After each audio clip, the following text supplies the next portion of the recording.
naglakad na lang kami pa uwi kasi maghahanap kami ng pagkain for lunch.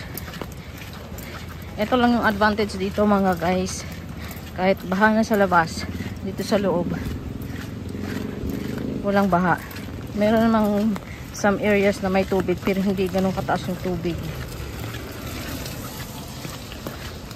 Naglalakad-lakad kami, exercise na rin ito. Grabe yung struggle pag ganito pala. Akala ko dito lang sa Salisay kami makakaano ng baha. Sus, pagdating namin dun sa Venezuela, tapos biglang lakas ng ulan. Ayun, uwi kami. Naubos oras namin sa kalsada kasi traffic papunta doon. Papunta pa lang bandang ano, papunta pa lang ng Bibi sana sa Marulas. Traffic. Kaya sayang yung oras. Wala rin. Paayos sana namin yung motor na tumirik. Dito, ha? Dito daw kami daan.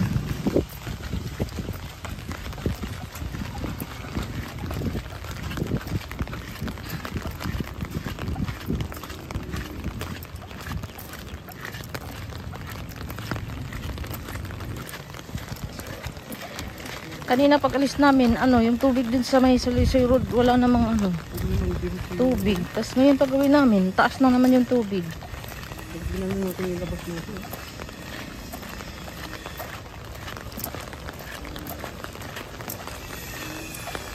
Grabe, ilang araw pa ang ano nito. Sana tumigil na yung bagyo. Mag fast forward yung bagyo. Ngayon na kami nakadaan dito. Grabe yung damo sa ibang ano, area. May mga malunggay o ang lalaki na.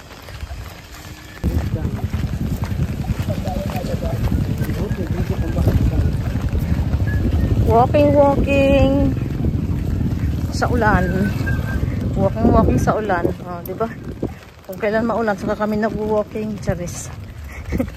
Hindi kami nagwo-walking, guys.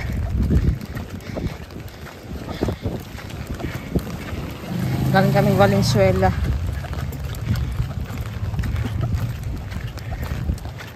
Nasa mga ganitong panahon, nagmisulang dagat ang kalsada.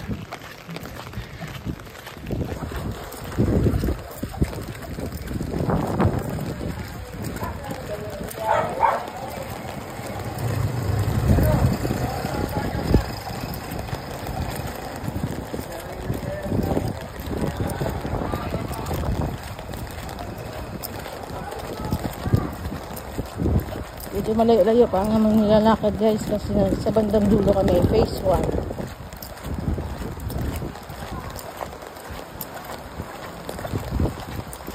Exercise tayo, guys. Ha? Extra drinks.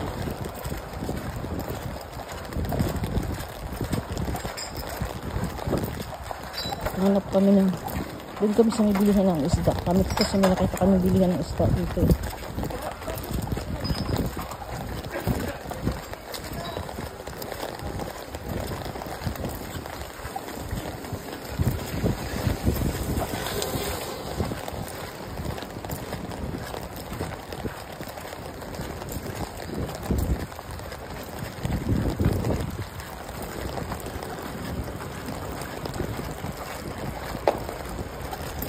Ginawang parkingan yung ano.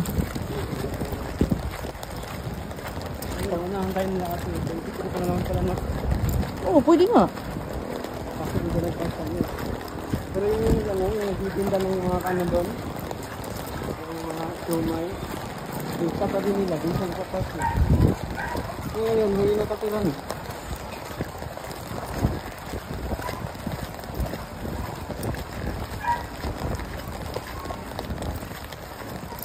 Kailan ba titigil itong bagyo na to?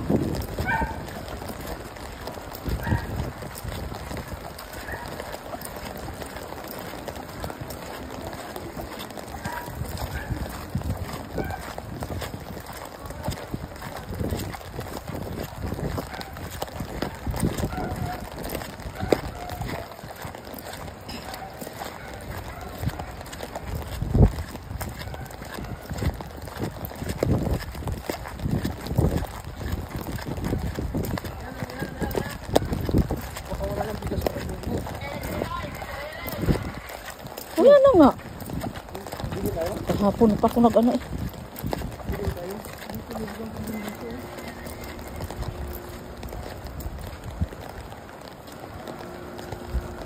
May hundred lang dito ah. 1,080 ah. Ito panda. May tao, nakalak eh. Ha? Nakalak. Ito, 100 sana.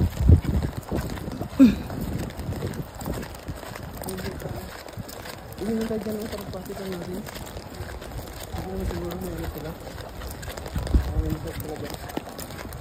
Ay, wala akong cash na dala di. Ha? Wala akong cash na dala. Ano ba yan? Sa bahay? Ay, sabihin mo kung pwede.